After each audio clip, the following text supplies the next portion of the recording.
Hello, humans. Welcome to Audioface, an irreverent podcast about music, news, and culture mostly matters. I am Sean. I am the Tootsie Roll Owl. I'm kidding, I'm Dan. And this is episode 282 of this podcast about morals, maybe. Yeah, 282, goddamn. It's racking them up. Yes. Today we've got three records, three albums As we that we'll usually be do. talking As we about. often do. As one does on this podcast sometimes.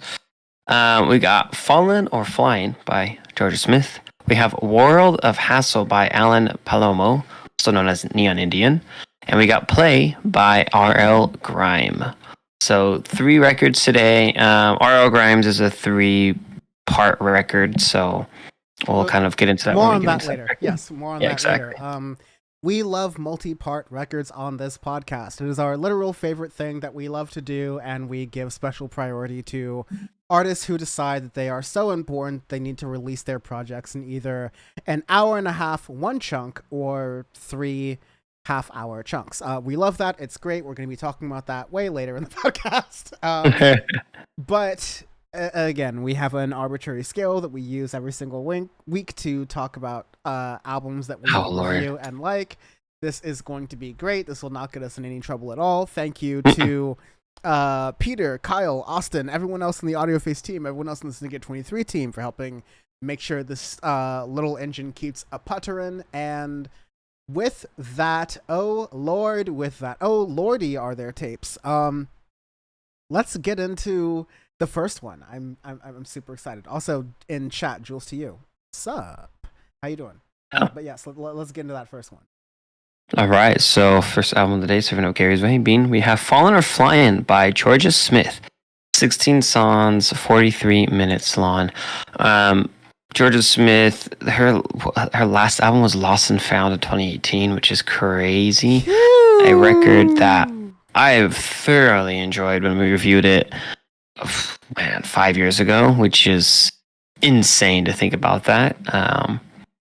I mean, this is usually, sometimes we have there needs no introduction. Sometimes we need to give a lot of introduction.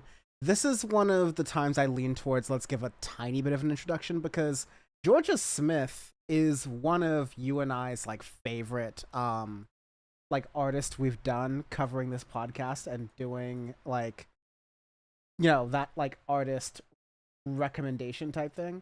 And yeah, because she hasn't released a record since 2018, Jorja Smith, the British neopop R&B kind of artist, we've gotten a couple of teasers here and there, but we've really liked her last record, even though a lot of, I kind of just don't care anymore, especially because we do this podcast, gives me a little bit of a bass in my voice, but also just in general, I don't care about people's online opinions, negative especially, about Jorja Smith.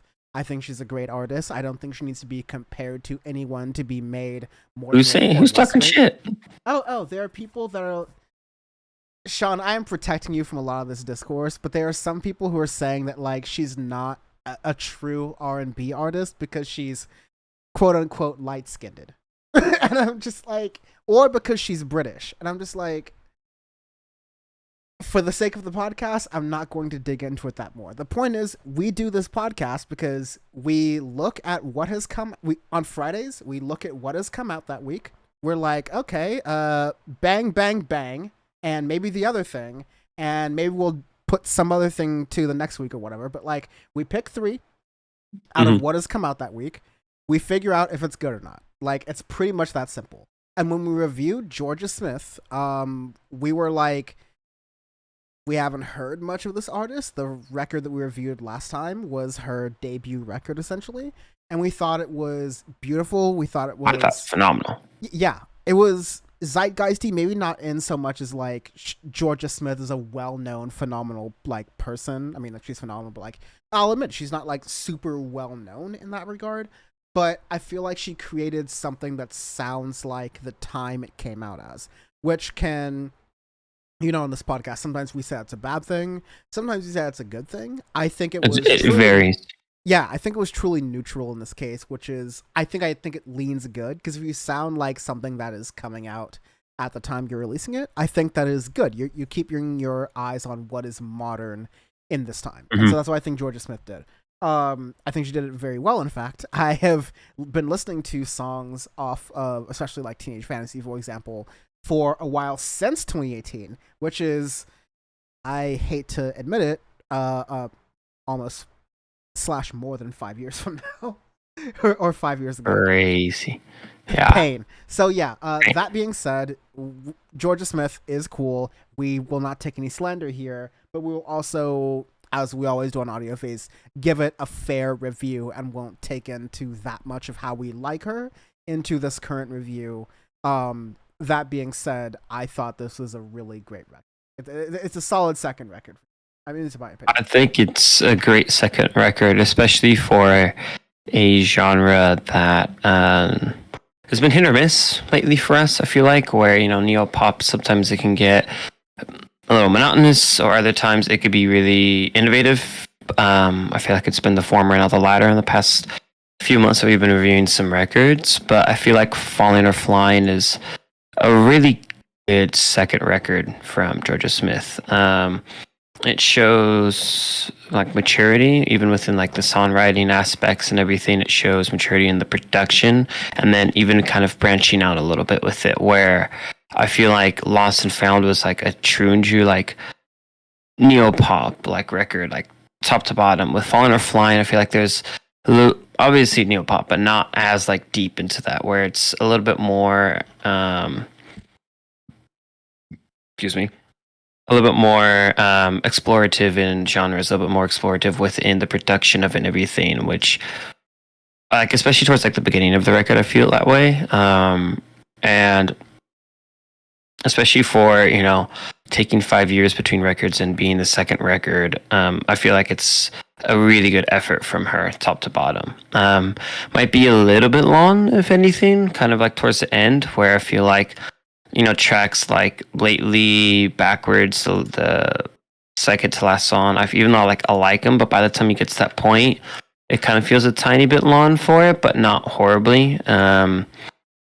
But I really like some of the things that I've been hearing. A little bit more electronic production and stuff, a little bit more even like acoustic stuff, which is more like all indie inspired even, and then kind of blending that into neopop, which I thought was really cool.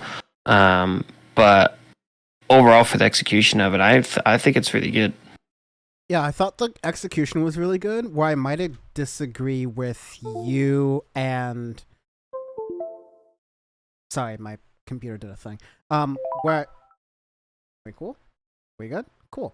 Where I might disagree with you and a couple of others, especially a number of others who've been listening to this record apparently, as I'm looking at some of the numbers on Spotify, is that I found that the songs after like song 5 and below were some of the best.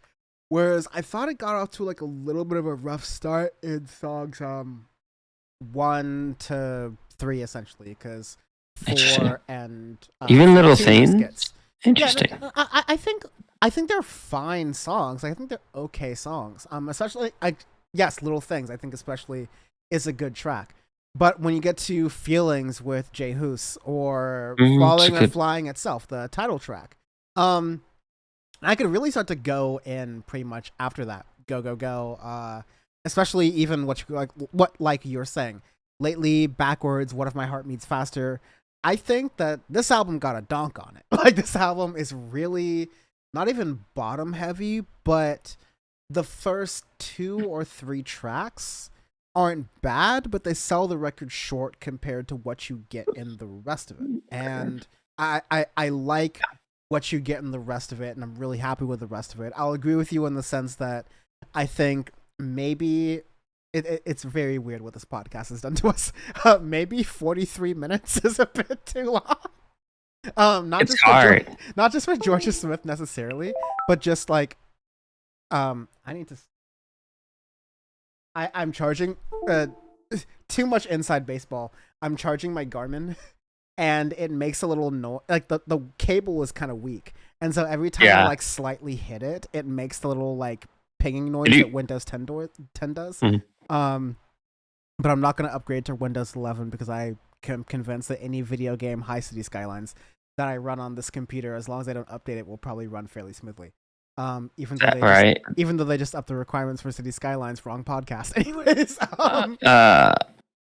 Yeah. I mean, same. Hello, Starfield. yeah. Anyways, uh, 5 minutes of gaming talk at the end, maybe. With this, yeah, as I was kind of saying with this record, I like the latter half of. I mean, not even the latter half, the latter 2/3, 3/3 of it the most. And I think with that, you would have gotten a record that would have clocked in at around 33 minutes, 34 minutes even. Maybe if you cut out some of the other filler interlude tracks, you would have gotten a 30-minute record. And that would have been really prime this year. Which is weird because I still don't think that a 44-minute record, which is what this clocks out to, is long necessarily. But I'd say 50 plus is. And so when you're getting up there, we're definitely looking at, in the scope of all of the types of albums you could listen to this year, we're looking at how you use that time. And I thought it could have used some parts better, but I'm net happier with it than not.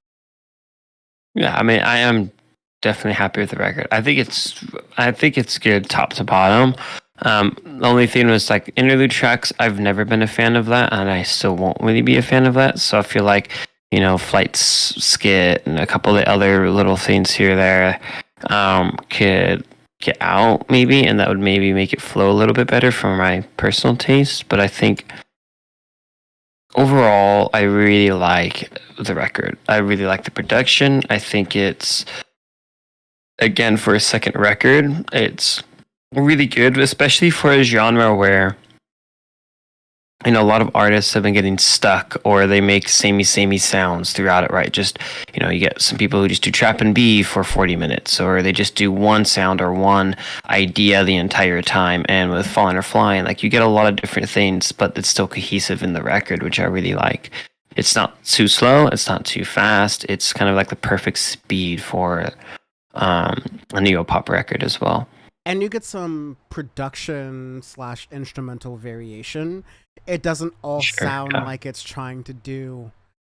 I mean, again, I hate the type of classification that rhythm and blues has, because it's it's pop music, right? Like, whatever pop music sounds like quote unquote R&B, or what we call neo pop now on Audioface, in the years like the 90s or the 2000s. That particular sound rather, sounds different than what R&B / neo-pop sounds like in the 10s and the 20s. And the best way I can describe it is that it mostly mirrors pop music. But this does, I mean, like, it's a type of neo-pop, staying safe. It's not an adventurous record in that regard. But what a lot of neo-pop is doing is digging into electronic music.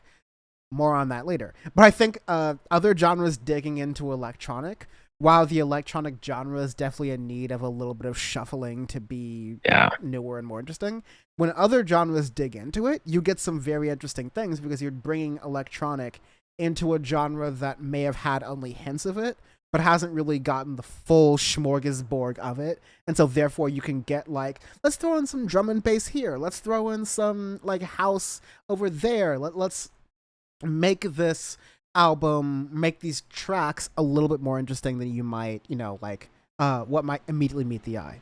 And so that's definitely what you get with some of these. Yeah.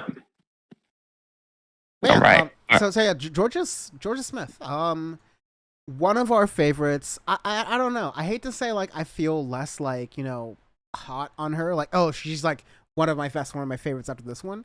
But this didn't blow me away the same way as Lost and Found did. But this also didn't, I guess it didn't make me go, like, over the top. Let me just say it like that. It didn't blow me away the same way that Lost and Found did. And so because of that, I don't like Jorja Smith any less, but I wish I could, like, hype up Jorja Smith more, because of, I wish she had a record that was being released at this time. Like I said, like, oh no, she really did it, she really killed it, etc. I think I had a similar thing with Doja Cat, this time or last time as well. I was like, oh, I can say some good things about it, but I can't, upward trajectory her as I wish I could. Although I will say, it's the second album, so the curse still applies. It still applies, but I don't think this hits the curse in the sense that, like, this album is cursed. This is a good album. This is a good project. We are kind of nitpicking here, but I think overall, I'm pretty happy with it, but it didn't blow us away. Yes, and correct me if I'm wrong, and this is my last point, but I think that if we feel that we could have been blown away but we aren't, that is not necessarily meaning that any particular artist is bad, but that's meaning that we see that artist having untapped potential. Like, we know this artist can really slap, but, like, they're not, like, hitting the slap button super hard right now. And so, I felt the same way with Olivia Rodrigo for damn sure recently. So I feel similarly here, where I know Jorja Smith has got it in her. I know she can do some really great things. I don't think that potential is met here, but I'm asking you to let her cook. I'm asking you to let her cook because I know she's got it in her. With that, arbitrary scale. Arbitrary scale. We do arbitrary scale every week because our review is our review, and we don't like to give it a letter grading score because that doesn't do our stuff justice. So, our review, Stand clear of the closing doors, please. Our senators, representatives, whoever, government officials that are over the age of 80 in the United States, respectively. There's a lot. Yeah, there's one less one after this week, but who are we talking about? Don't worry about it. This is going to be, you know what? I'm going to go right for the jugular here. This is my Dianne Feinstein. This is my Die-Fi here. Jorja Smith is my Dianne Feinstein. Because because she's sticking around. She, despite all odds and despite the haters, she's sticking around. She is making her sound for herself, and she might need a little bit of advising here or there, but ultimately she has got a good team around her who will lead her to success so long as she lives. Thankfully for Jorja Smith, that is a bit of a higher prospect. Sean, what is this ranking for you? Definitely Maxine Waters. Woo! Solid Maxine Waters. That's a Don't make him like that anymore. That's a spicy meatball. And they better not make him like that again. Yeah, that's I'm gonna not get myself in any more trouble, and I'm gonna continue it from there. Also, I was on Google Maps the other day, and I guess I can't really say this in a partisan way, which is good, but some of our presidents have got some land. Like, got some mean land. Yeah. Jimmy Carter and George Bush. Peanut farm. Yeah. No, George Bush has got, outside of Crawford, he's got a mean plantation. Looks really nice. I'm not being sarcastic either. It looks really nice. I'd enjoy that. Yeah. They got some oomph, man. Yeah, a lot of speaking fees. Obama's. All right, next album review of the day, serving up Gary's Way Bean. We have World of Hassle by Alan Palomo. Alan Palomo, also known as Neon Indian, or the head of Neon Indian, decided to release this record as a just as himself, which is interesting. But anyways, it's 13 songs, 48 minutes long. Neon Indian, one of my favorite bands ever. Really, what was it called? The Summer of Chill in 2010 or 2009, whatever. That really influenced my music taste a lot. And Chillwave Summer. Chillwave Summer, exactly. And Neon Indian was one of the forefronts of that. Neon Indian, Tori Ma, and Washed Out were the three big artists who kind of pioneered that sound. And they've all kind of gone in their own interesting ways throughout it, but with Alan Palomo. Sorry, I would just say, like, what you're describing, the 2010s chillwave indie synth pop music while it's not like definitely when Toro y Moi or Neon Indian or Jaipal, like, they come up on the scene and they're dropping some shit or they're touring some shit, we're definitely going to be talking about it on the Audioface podcast. But that's not to say that it's, we try to cover a lot of on the Audioface podcast, especially a lot of stuff that is good music that doesn't necessarily meet the mainstream all the time. And it's not to say the mainstream is like the be all end all of what is good, but in between the two dichotomies that I've tried to sort of describe here, if you can pick it out from what I'm saying, is the fact that like chill wave is less, pop musically relevant right now in the early 2020s than it was in the early 2010s. Like in the early 2010s, it was the new hot thing that influenced a lot of what the rest of the 2010s were. It's definitely early to tell if that is what it's going to look like for the 2020s, but I'll definitely say that like these same artists don't feel like they have that same excitement, which is and in one way it's like unfair to put against them. It's like impossible to recapture the same excitement that you would have had when you're just discovered, when you're brand ass new. But at the same time, it's like it's a statement that I feel like good saying that like music feels like it's heading in a different direction more broadly.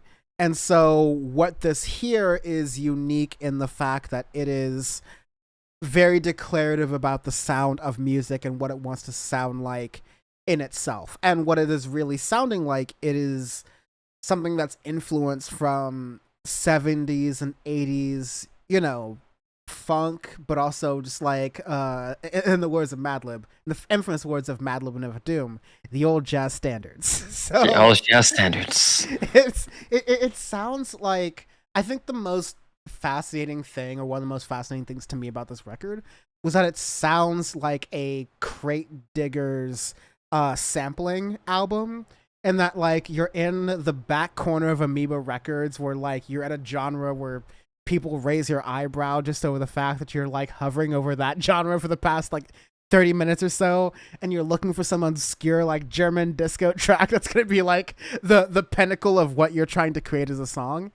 And it feels like that stuff. And so that I think is really good. It feels like the stuff that we enjoyed from indie and alternative music, whether it's rap or, standard indie alternative, for the past 15 years. And so that is what I think World of Hassle does very well, even though I don't think Neon Indian is in his same sort of like trendsetter spot as he was 10 years ago.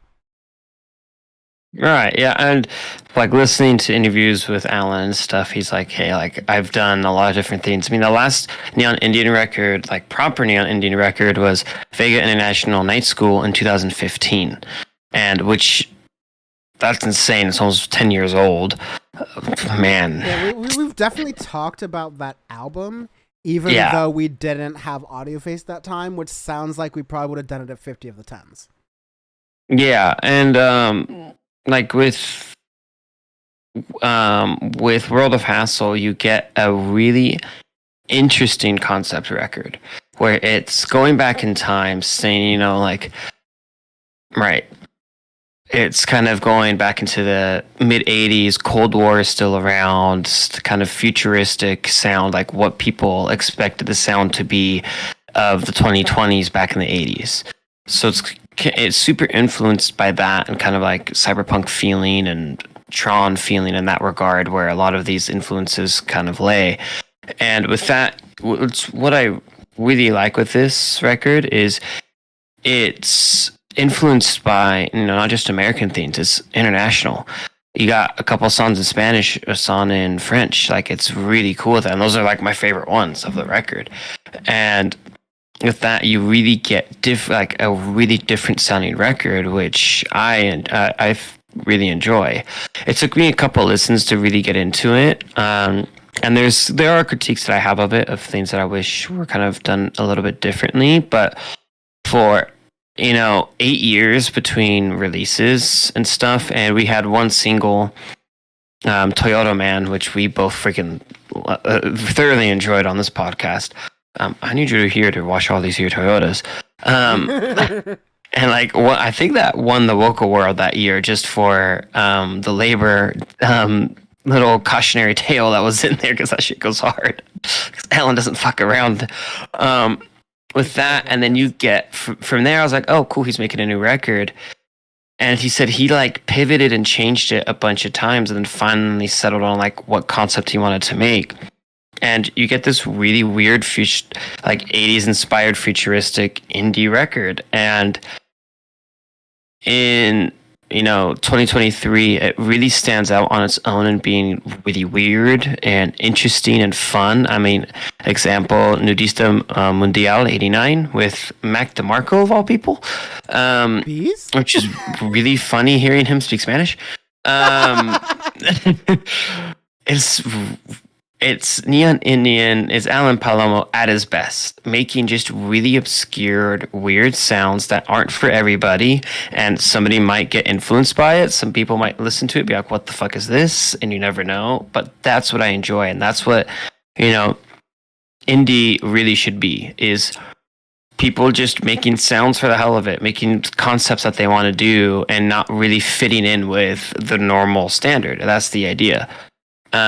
Yeah, so sorry. I began my review a lot with the sort of how I feel about Neon Indian, Alan Palomo, and like a State of Music kind of sense.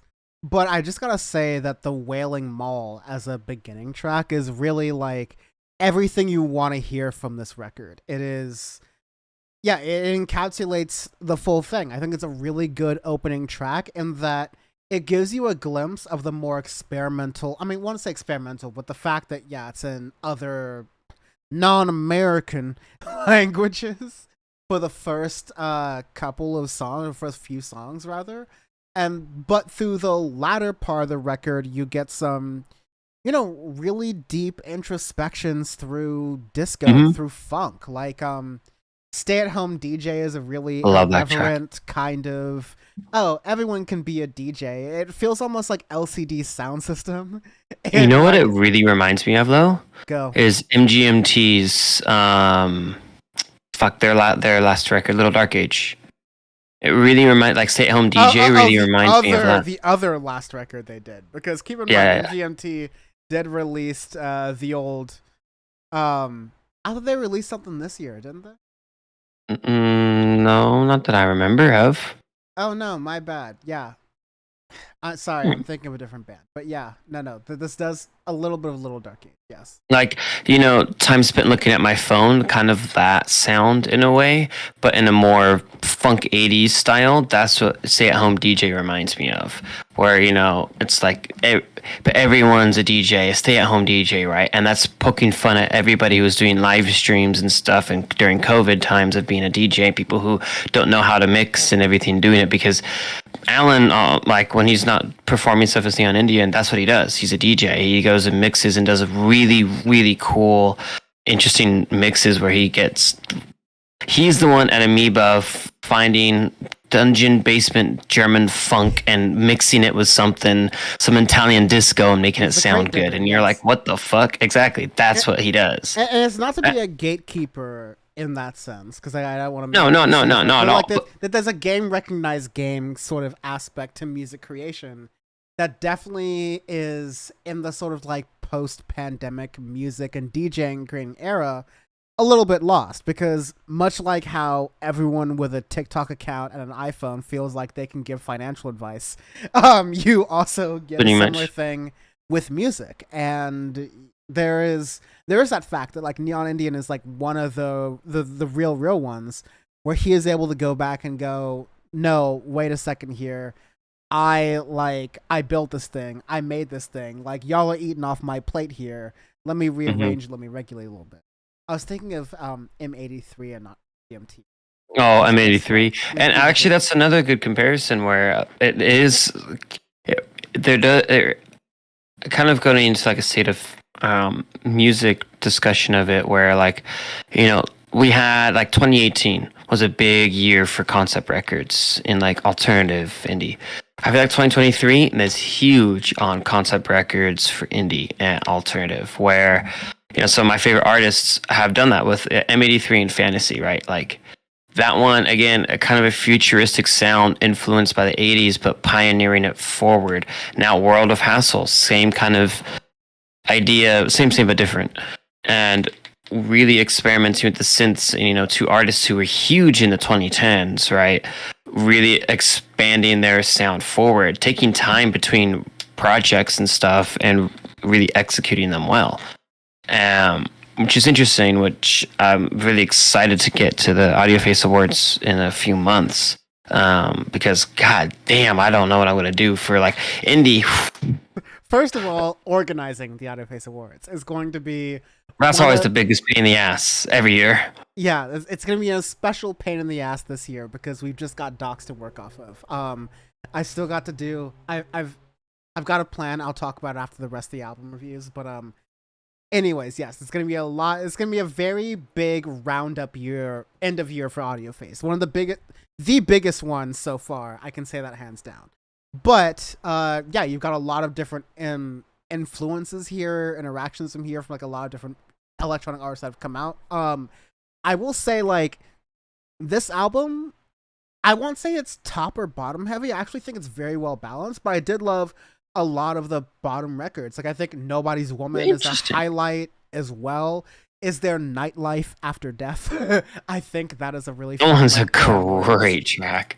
And yeah, it's a great track as well. And it really goes to show, like, Neon Indian, even though he's not the tastemaker anymore, he's still punching above his pay grade as a musician, as an artist, as a creator.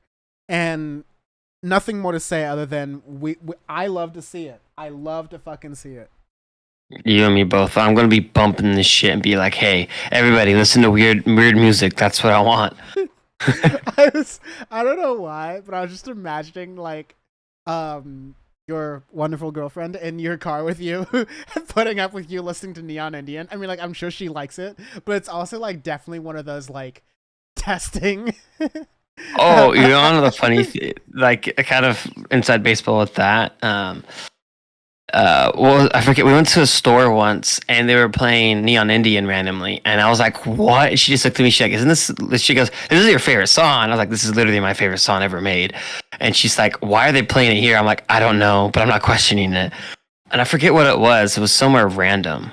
Oh, it's one of my it's some of my favorite things when I'm out and I'm hearing something that like only an Audioface listener would consciously play. So I know it must be like some default recent music that has come out playlist that's shuffling through, because I think I've been at Targets before where I'm hearing Time Spent Looking on My Phone by MGMT and I'm like, I'm vibing right now. I am good. I am great. So yeah, no, I've definitely had those experiences before. All right, Arbitrary Scale this week. How we do Arbitrary Scale every week is our reviews. Our review this week are U.S. government officials over the age of 80, respectively. This is definitely my billionaire Nancy Pelosi. Woo! Stockbroker Nancy Pelosi. This is definitely my fabulous clap Nancy Pelosi. that's my version in my little window that I can do of the clap. The clap. This is gonna be the words that went through my head. I'm so glad didn't come out loud. This is gonna be my Mitch McConnell, and the words that were in my head did not have to do with Mitch McConnell, so they were way worse. Yeah, this is gonna be my Mitch McConnell. This is a good Mitch McConnell. This is solid Kentucky right here. Oh no, this is the Murs lyric. How can something so bad be so damn good? That's gonna be my description for this one. Anyways, that brings us to our last record. Last record? Record? What is an album? Even an album. We got Play by R.L. Grime, a three-parter. 24 songs, an hour and 17 minutes long. Why'd you make me sit and listen to a goddamn three-part electronic record, you bastard? Because I didn't. I told you that at least 2 of the 3 parts were optional. I also you did. No, yeah, I also mentioned that Ghost producer Kyle. Shout out to him at Portola Redwoods, currently vibing it out right now. But he recommended a number of electronic artists that we've been getting through over the past couple weeks. RL Grime was one of them. RL Grime's been a really big, especially in the mid 2010s, EDM Yeah. artist. A little bit of big band, but able to branch out from that to some extent. But I felt like, if for no other reason than like, okay, there's an here's an electronic album. We have really well thought out, established feelings about electronic albums on this podcast for a while now. I feel like this would be also a strong opportunity to revisit how do you do the double album, the continuous conversation that we've done on Audioface, because I think this one was really interesting. So Play is a triple album. May God have mercy on our souls. But it's divided into 3 parts, which implies it being a triple album: Apex, Grid, and Rush. And so as you go through those 3, each of those 3 are about 20, 30 minutes long, which makes it sound, 30-minute pieces. That sounds more reasonable. 3 30-minute pieces? Let me do some quick maths on that. Oh no, that's an hour and a half? I've played to Lonesome Rooms like this before. Bear with me, man. I lost my train of thought. So we out here. We're in another situation like this. And I'll be honest, I wasn't paying that close attention to how RL Grime was releasing these records. Like if it was Zoo style, where they were like seasonally separated, or whether it was does our Grime have seasons? Like, is this season 1, season 2, season 3, like video games, or what? Like Fortnite.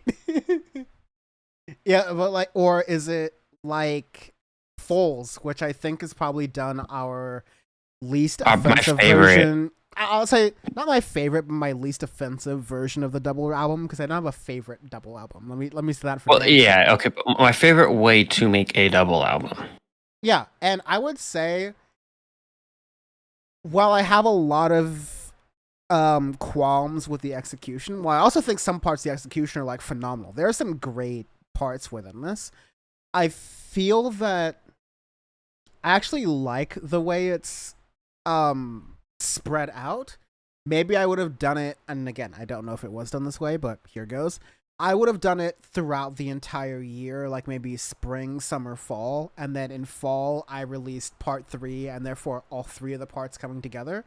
But I actually like the idea of, let me release, electronic music artists, especially as we talked about, are often working on mixes and tracks, some of which you can't fully release to streaming services because of clearance issues.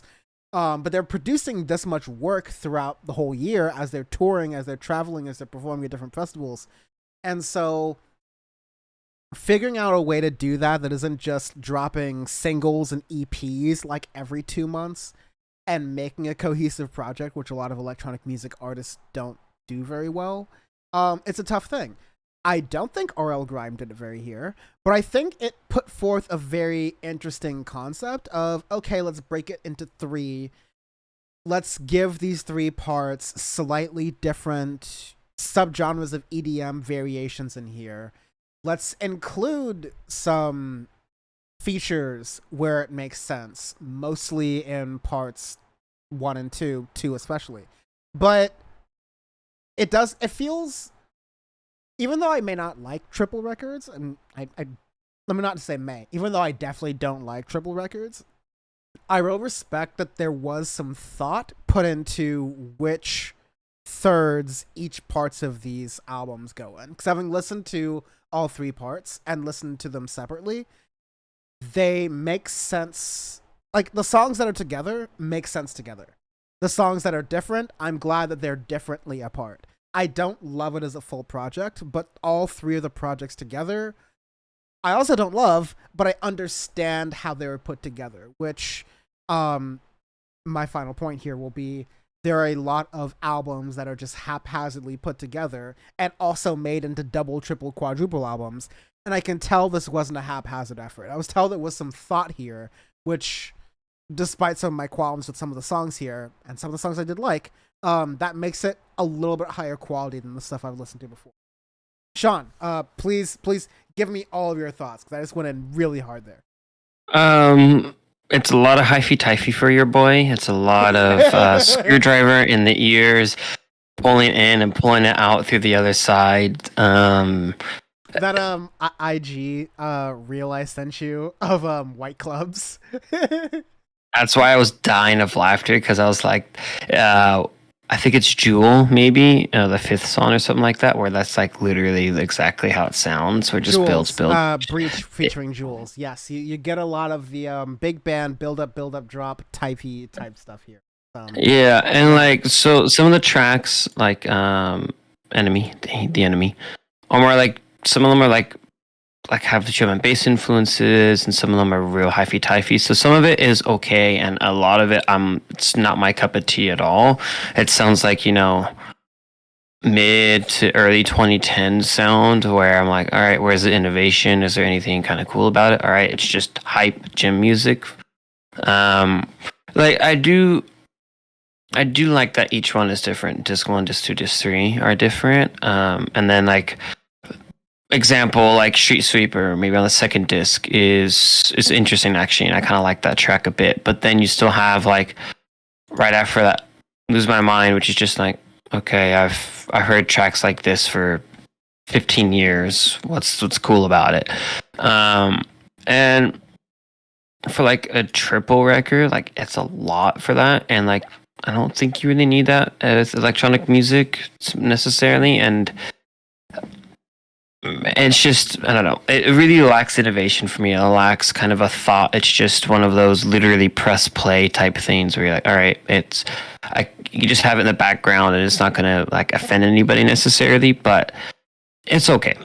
The one thing that I will say again is I do like that the three discs are definitely different, but all three discs feel like they could come out in 2015 and sound like they fit there compared to 2023.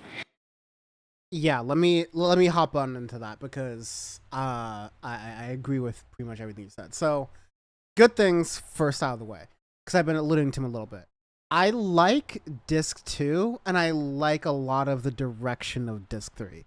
So disc 2 I think is the most focused one. You get a lot of collaboration with a number of different artists who flirt with things outside of EDM. You get Pour Your Heart Out with 070 Shake, if we talked about outside of EDM, which is great.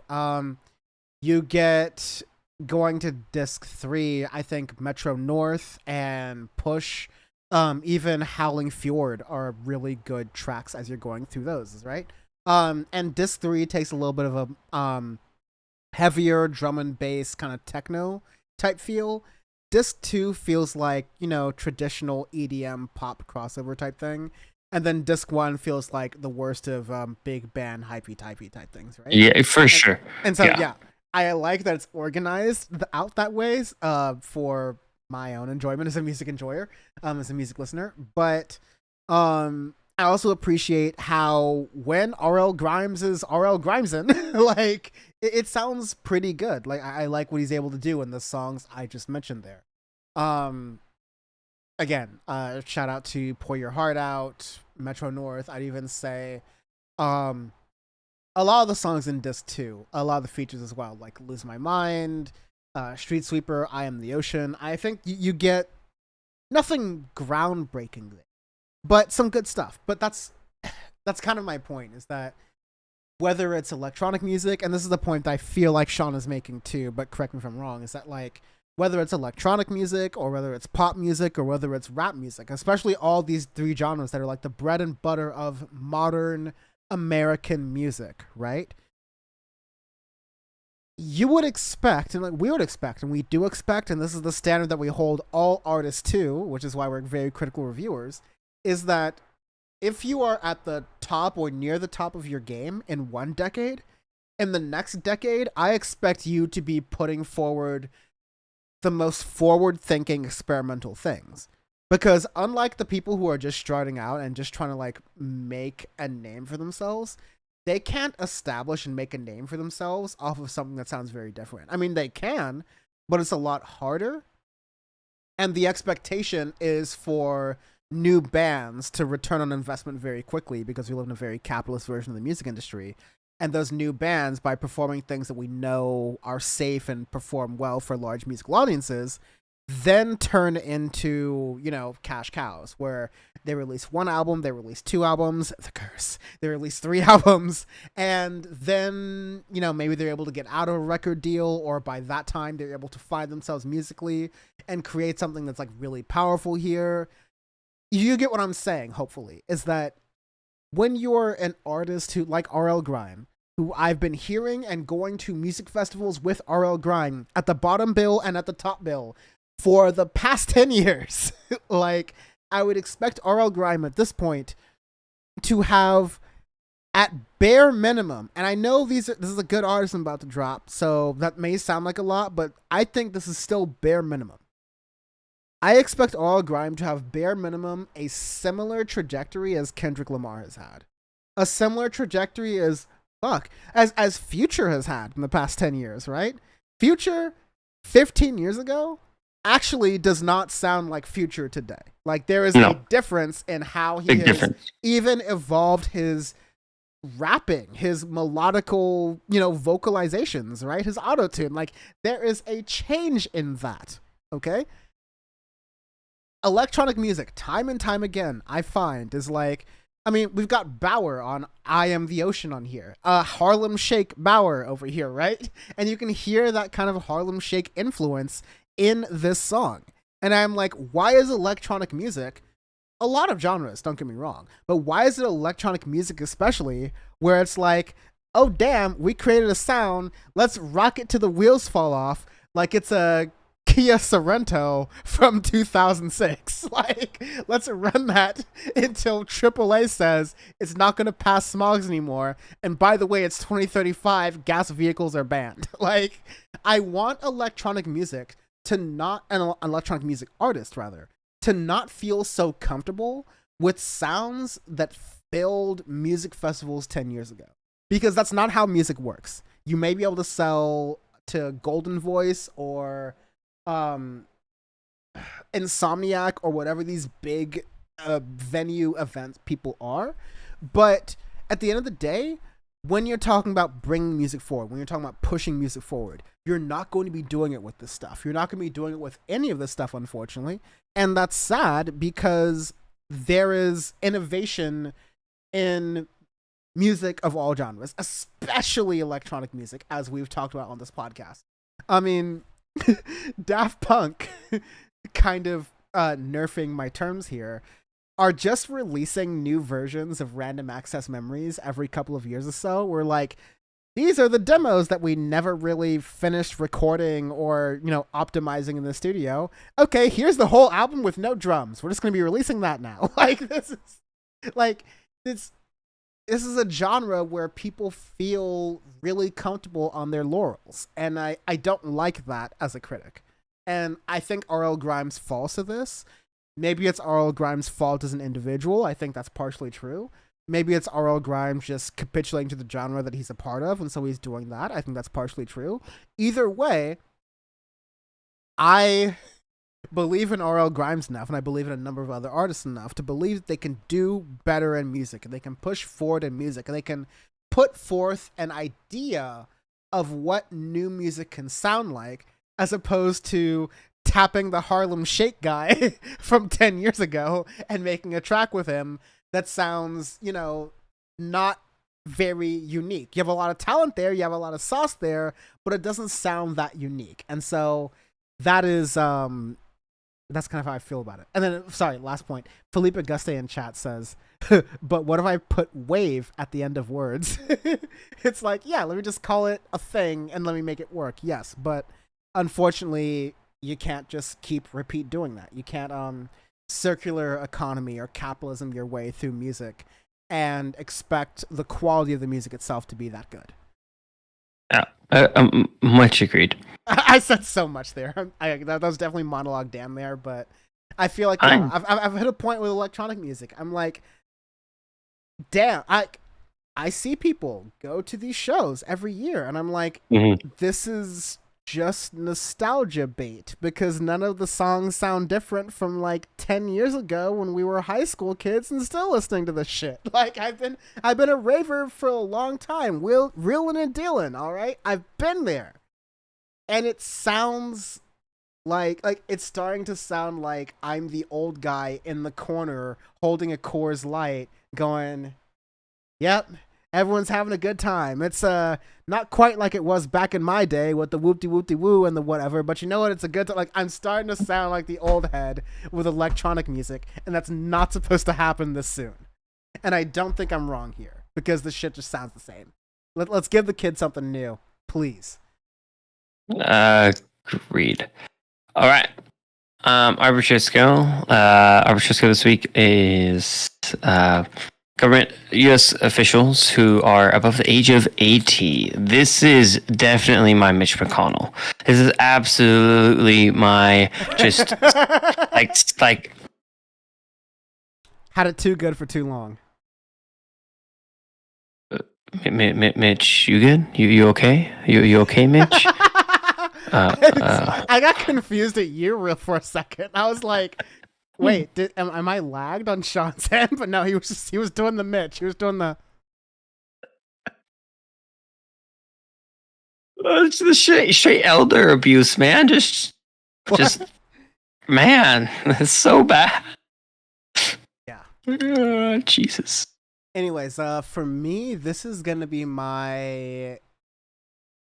You know what? I'm gonna do the other side of Slim Pickens. I'm gonna make this not Bernie Sanders because I have a soul. I'm gonna make this not Steny Hoyer because I don't want to talk about that today. And I'm gonna make this Jim Clyburn because I don't want to talk about that today.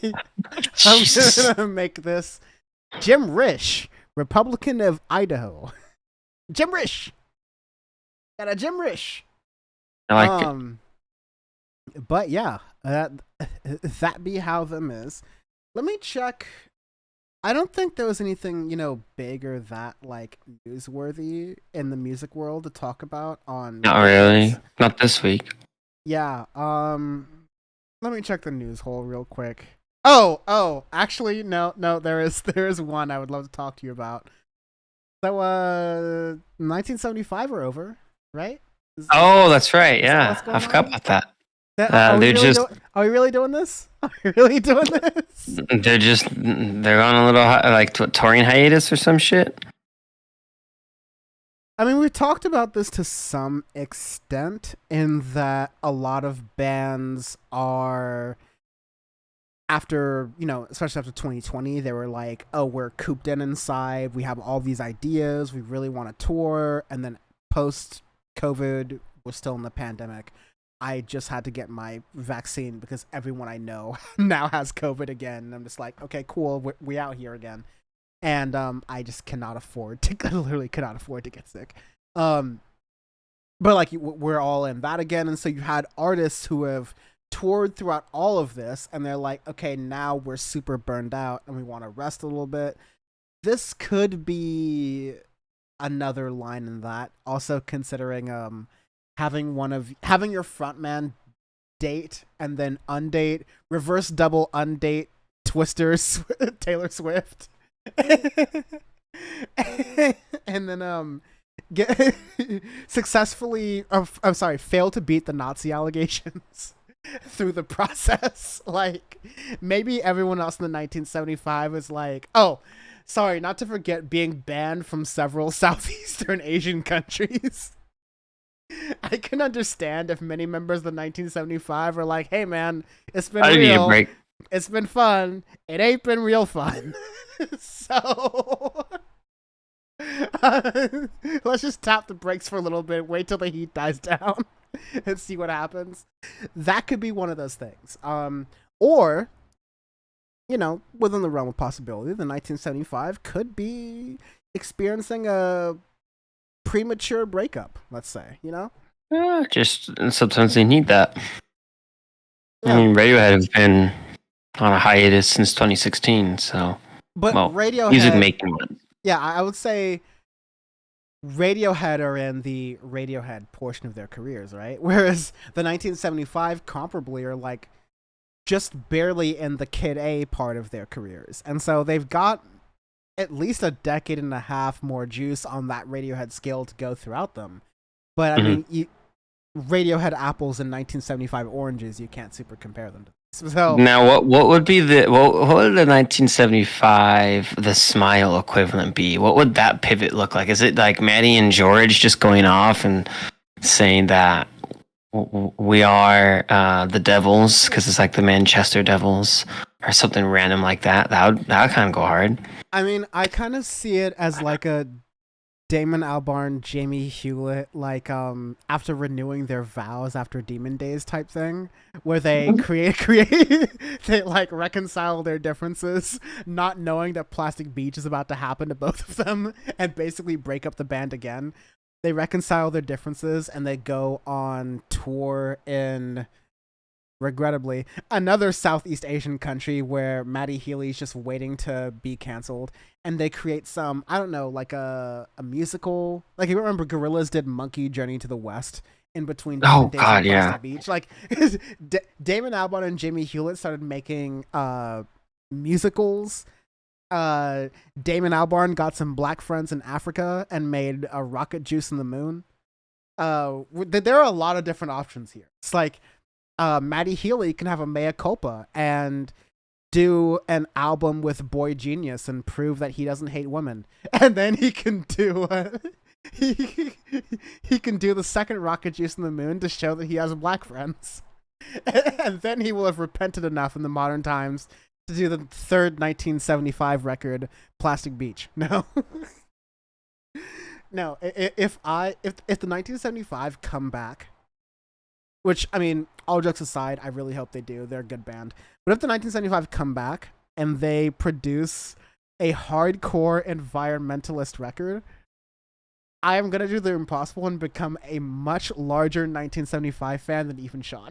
Like, I'm going to become unbearable because I don't have Gorillaz anymore to fan over, so I'm going to have to find something. At least I got this. At least I got the Smile, but damn, like Cracker Island really broke Dan. Oh no, yeah. I still haven't released the on YouTube, for YouTube at least. I still haven't released the and this is kind of the super last thing I was going to talk about at the end. I have branded the onslaught of pre-recorded videos for Audioface and Power Report in different ways. So for Audioface, it's going to be called the Unhiatus because unlike most hiatuses, they're like, okay, we're off of hiatus, and now we're going to continue where we left off. It's like, okay, we're off of hiatus, and by the way, during the hiatus, we never stopped. And so, here's everything. Here's an onslaught of content, and it's going to be the best breaking of the hiatus ever. And then on Power Report, it's just going to be called Power Replay instead of Power Report. So, it's just going to be the old timeless clips from Power Report. So, those are going to be cool. Check those out. But the Gorillaz episode, I'm going to like retool and recreate and basically create it and make it as an arc of how I, one of the biggest Gorillaz fans ever, now hate the band fundamentally with like every fiber of my being. And I want to do like a domestic terrorism effort to make sure that Jamie Hewlett is returned home safely to his family.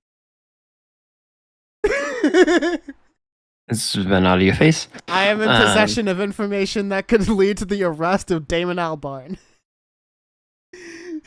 Audioface can be found on Audioface.show for everything. Don't try and find me. Yeah, there you go. Whatever the British version of the FAA is, get ready because I'm about to say no. No, yeah. But lots of stuff coming on. It's gonna be great. Thank you very much for listening. Thank you very much for watching on live stream, Jules and Felipe. We will see you. Drizzy is next week, most likely. So we'll see you next week nice. with some more music. And until then, be safe, be well. Cheers. Bye.